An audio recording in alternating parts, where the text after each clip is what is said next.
난 어린 시절을 깡촌에서 살았다. 드라마 전원일기에 나오던 딱 그런 시골이었다.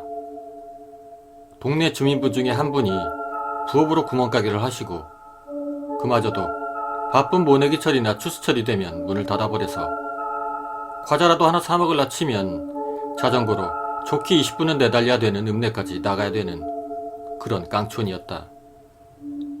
그리고 그 일이 일어났던 건 내가 10살 정도 되던 해 겨울이었다. 맞벌이를 하시던 부모님은 항상 저녁 늦게나 집에 오셨고 그날따라 할아버지 할머니께서도 아침 일찍 외출을 하셨다가 해가 뉘엿뉘엿 넘어갈 때까지 귀가를 하지 않은 상황이었다. 그렇기 때문에 집엔 나와 6살 차이가 나는 동생 그렇게 둘만 있게 됐는데 그때 당시 살던 집이 여느 시골집들처럼 마당이 굉장히 큰 2층 주택이었다.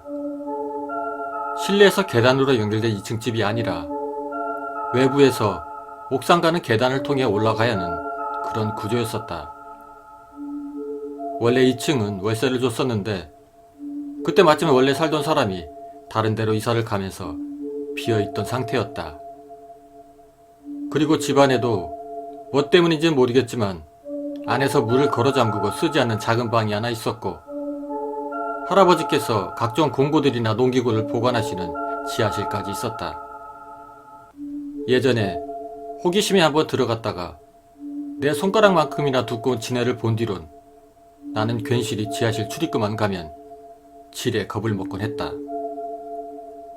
게다가 화장실이라도 한번 가려면 밖에 있는 재래식 화장실, 뭐 보통 변소라고 부르는 그런 푸세식 화장실을 가야 했는데 마당 깊숙한 곳에 위치해 있었고 그 바로 앞엔 감나무가 한 그루 서 있어서 그때 어린 마음엔 대낮에도 가기가 꺼려지곤 했다.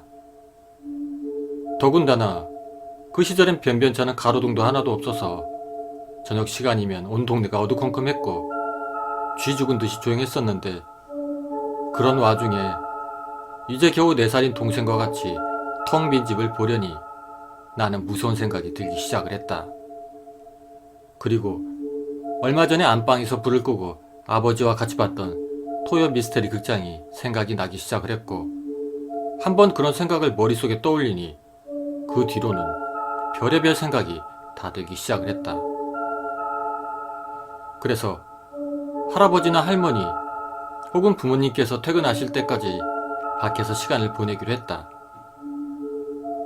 춥다고 안 나갈 거라고 우기는 4살배기 동생을 두고 나오기가 그래서 과자를 사준다고 꼬드겨서 내 자전거 뒷자리에 태우는데 성공을 했다. 그리고 그렇게 20여 분을 달려서 읍내로 나가 동생에게 먹을 과자를 사주고 그래도 시간이 많이 남길래 오락실에 들어가서 시간을 보내기로 했다. 평소 부모님께서 오락실 같은 데는 절대 못 가게 하셨기 때문에 꽤나 오랜만에 오락실에 가게 된 터였었고 놀다 보니 시간 가는 줄 모르고 그렇게 앉아있게 되었다. 돈이 다 떨어질 때쯤에 문득 시계를 보니 저녁 9시가 넘어가고 있었다. 나와 동생은 서너 시간을 정신없이 오락기를 붙잡고 있었던 거였다. 옆에서 아직까지 오락에 빠져있던 동생을 보채 나는 동생을 자전거에 태우고 집을 향해 페달을 밟기 시작했다. 그렇게 10분 정도를 달렸을까. 멀리서 불이 켜진 우리 동네 전경이 보이기 시작했고 집에 가면 이제 심하게 혼이 나겠다 싶었던 난 더욱 급하게 페달을 밟았다. 조바심의 찻길을 따라서 자전거를 밟던 난 중간에 평소 잘 다니지 않던 논길로 자전거를 몰았다. 길이 좁고 빛보장이라 자전거가 덜컹거리긴 해도 이리로 달리면 몇 분은 단축을 할 수가 있었다. 급한 마음에 그렇게 정신없이 페달을 밟던 내 시야에 맞은편 쪽에서도 자전거 한 대가 오고 있었다. 어두컴컴했던 탓인지 내 전방 몇 미터 앞으로 자전거가 다가올 때까지 남자인지 여자인지도 구별을 하지 못했었다. 멀리서 자전거가 오고 있다는 걸 알아챘던 것도 그쪽에서 우리를 먼저 발견을 했는지 따르릉 따르릉 하고 자전거 배를 울렸고 그 소리를 듣고서야 겨우 알아차린 거였다. 이 길은 어차피 우리 동네로밖에 이어져 있지 않았었고 동네엔 내 동갑내기 친구 하나를 제외하곤 애라곤 찾아볼 수가 없었기 때문에 난 당연히 동네 어르신인가 싶어서 나와 동생은 자전거에서 내려 자전거를 길가 옆 논두렁 쪽에 바짝 붙여 세워놓고 맞은편에서 오는 자전거가 지나가기 수월하도록 그렇게 공간을 만들어줬다. 그리고 잠시 후에 그 자전거는 느릿느릿한 속도로 우리 옆을 지나갔는데 자전거는 분명히 어르신들이 뒷자리에 짐 같은 걸 실을 때 사용하는 그런 큰 자전거. 내가 타더라도 페달에 겨우 발이 닿을 정도로 아주 큰 그런 자전거였는데 막상 자전거 운전을 하는 건 체구가 작은 아주머니였다. 워낙에 어두웠던지라 얼굴도 확인을 하지 못해서 누군지 몰라봤지만 일단은 동네 어른이다 싶어서 우린 얼른 고개를 숙여서 인사를 했다. 하지만 자전거는 아무 대꾸도 없이 그렇게 지나갔고 이윽고 어둠 속에 묻혀서 아예 형체도 보이지 않았다. 비포장길이었고 자전거가 워낙 컸기 때문에 어렴풋이 들리는 덜컹거리는 소리가 들려왔지만 그것도 이내 사라져갔다. 그런데 나는 동생에게 빨리 자전거를 타라고 입을 연 순간에 그때 뭔가 굉장히 쓴맛이 혀끝에 느껴졌다. 그 맛은 마치 샴푸로 머리를 감다 샴푸가 입에 들어갔을 때 느껴지던 그런 쓴맛 같았다. 뭐지? 뭔가 싶어서 오만상을 찌푸린 나와 그리고 동생은 옆 논두렁에 침을 퇴퇴 뱉고 그렇게 다시 자전거에 올라탔다. 그리고 페달을 부지런히 밟아서 집에 도착을 했고 이제 막 마당을 들어서니 할아버지께서 옥상 올라가는 계단에 서서 담배를 태우고 계셨다. 다행히도 늦게까지 돌아다닌 거에 대해선 별 말씀을 하지 않으셨고 빨리 가서 씻고 밥을 먹자고 하셨다. 할아버지 할머니께서도 집에 들어오신 지 얼마 되지 않으셨고 아직까지 식사 전이셨던지라 나와 동생 그리고 할아버지 할머니 이렇게 넷이서 늦은 저녁을 먹고 있었다. 그러다 문득 아까 논길에서 마주쳤던 자전거 탄 그 아주머니가 생각이 나 나는 그 얘기를 꺼냈다.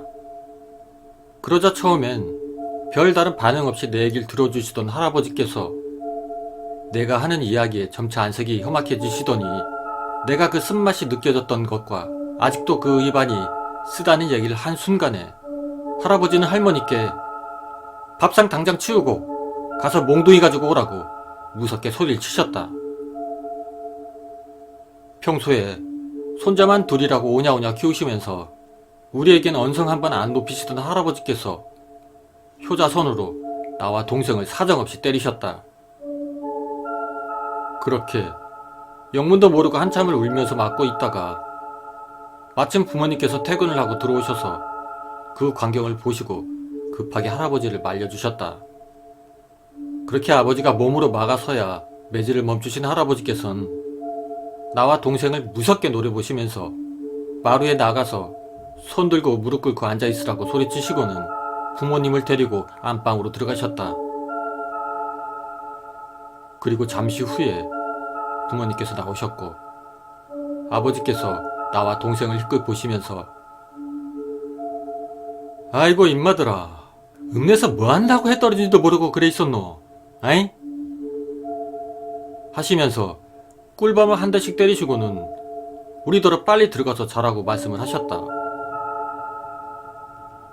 그날따라 이런저런 일들이 많았던지라 피곤했던 나와 동생은 금세 잠에 빠져들었다.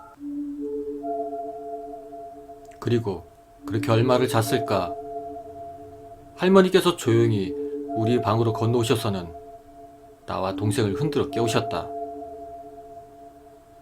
눈을 비비고 일어나 보니 새벽 2시가 좀 넘은 시간이었다. 그렇게 나와 동생을 데리고 밖으로 나가신 할머니께서는 우리를 앞세우고 대문 밖까지 나가서 우리가 대문을 등지고 서게 하시고는 팬티 빼고 옷을 다 벗으라고 하셨다. 그 추운 한겨울 새벽에 동생이 춥다고 징징거리자 할머니께서도 화를 버럭 내시면서 빨리 시키는 대로 하라고 보채셨다. 그때 할머니께서 바가지 한가득 가지고 나오신 소금을 한 줌씩 우리의 몸 구석구석에다 뿌리기 시작을 하셨다. 바가지가 텅텅 빌 때까지 그렇게 소금을 뿌리시던 할머니께서는 우리 보고 바닥에 흩뿌려진 왕소금을 맨발로 밟으라고, 그리고 밟고 발바닥을 소금에다 박박 문지르라고 하셨다. 그리고 별 탈 없이 약 15년이 흘렀다. 우리 집은 그 일이 있고 얼마 후에 아파트로 이사를 가게 되었고, 우리가 살던 동네는 재개발 구역으로 지정이 되면서 동네 전체가 흘려 빈 공터가 되어버렸고, 현재는 아파트가 들어서고 있는 중이다. 할머니 할아버지께서도 2년 전쯤에 세상을 떠나셨다. 어머니와 둘이서 예전에 나와 동생 어렸을 적 찍었던 사진들을 보면서 이런저런 이야기를 하고 있었는데 문득 그때 생각이 났다. 몇 년 전에 나랑 동생이랑 개 맞듯이 맞은 거, 그거 왜 그런 거냐고 어머니께 여쭤보니 어머니께선 너만 알고 있으라고, 너가 동생은 안 그래도 애가 열인데 혹시나 충격을 받을 수도 있다고 절대 말하지 말라고 신신당부를 하시더니 내게 말씀을 해주셨다. 그러니까 아버지와 어머니가 막 결혼을 하셨을 당시에 그때 동네에 과수원을 하던 집이 있었는데 그 집 아주머니가 읍내에서 농약이나 모종 등을 팔던 상점을 운영하던 호래비 아저씨와 바람이 났었다고 한다. 뒤늦게 그 사실을 알게 되어 눈이 돌아가 버린 과수원 아저씨는 그날 아주머니를 미친 듯이 때렸고, 안 그래도 조용한 시골 마을에서 그런 소동이 일어나자 금방 낌새를 눈치챈 동네 주민들이 부랴부랴 아저씨를 뜯어 말렸다. 그리고 과수원 아주머니는 그 틈을 타서 맨발로 뛰쳐나가 며칠간이나 소식이 끊겼는데 한 일주일쯤 지나서 동네에서 꽤나 떨어진 농기구 창고에서 아주머니가 시체로 발견이 됐다고 한다. 마을에서 공동으로 사용하던 창고였는데 아무도 그 아주머니가 거기 있었을 거라고는 생각을 못했다고 하셨다. 과수원 아주머니는 제초제를 마시고 자살을 하셨다고 했는데 경찰 말로는 도망쳐 나온 그날 밤 사망을 한 것 같다고 했다. 과수원 아저씨는 장례식장에도 안 나타나고 남사스럽다고 집에만 있다가 어느 날 쥐도 새도 모르게 어디론가 떠나셨고, 동네 어르신들도 아무래도 그런 일이 있었던 데다가 자살한 사람의 장례식장에는 가는 게 아니라는 미신 때문인지 거진 아주머니 쪽 혈육들만 자리를 지켰다고 한다. 그 뒤로 몇 년이 지나고 과수원은 관리가 되질 않아서 나무들은 다 죽어버렸고, 과수원집 식구가 살던 집에 발길이 뚝 끊겨서인지 마당도 잡초들로 무성했고 모르는 사람이 보면 흉가로 볼 만큼 그렇게 망가졌다고 한다. 그 즈음에 동네 할아버지들 사이에서 이상한 소문이 돌았는데 읍내에서 장날에 한 잔 걸치시고 자전거나 또는 걸어서 집으로 오시는 길에 내가 그 아주머니를 마주쳤던 그 논길에서 과수원집 아주머니와 비슷한 행색의 여자를 봤다는 이야기가 흘러나왔다. 처음엔 술 취한 노인네가 술김에 헛것을 봤네, 노망이 들었네 하고 헛소리로 치부를 했지만 한 명씩 두 명씩 비슷한 경험을 하는 어르신들이 늘어났고, 해가 진 밤에는 그 논길로 혼자서 다니는 게 금기시 되었다고 한다. 그리고 할아버지께서도 직접 그 광경을 목격하진 않으셨지만 할아버지의 친한 동네 친구분이 그걸 겪으시곤 깜짝 놀라서 며칠을 끙끙 집에서 앓으셨었기 때문에 그 길로는 절대로 밤에 혼자서 다니지 말라고, 될 수 있으면 낮에도 가지 말라고 아버지와 어머니께 신신당부를 하셨다고 한다. 그렇게 몇 년을 별일 없이 평화롭게 지내다가 나와 내 동생이 그 여자를 만났다는 이야기를 하자 할아버지나 할머니께서는 깜짝 놀라셨던 모양이다. 원래 해가 지기 전엔 일찍 집에 들어와 있던 나나 동생이 그 늦은 시간에 그 논길을 지나쳐 올 줄이라고는 생각도 못 하셨던지라 그런 반응을 보이셨다고 한다. 그래서 할머니께서는 나랑 동생이 자는 동안에 동네 뒷산에 위치한 절에 할아버지와 같이 다녀오셨고, 거기서 스님이 시키는 대로 소금을 우리에게 막 뿌리셨던 거다. 그리고 어머니께서 마지막으로 나에게 야야 보그레이, 니 그때 입 벌렸을 때 뭐가 쓴맛 나는 게 입에 들어왔다 했지? 내도 안 겪어봐서 잘은 모르겠다만 너그 할배가 극하시더라.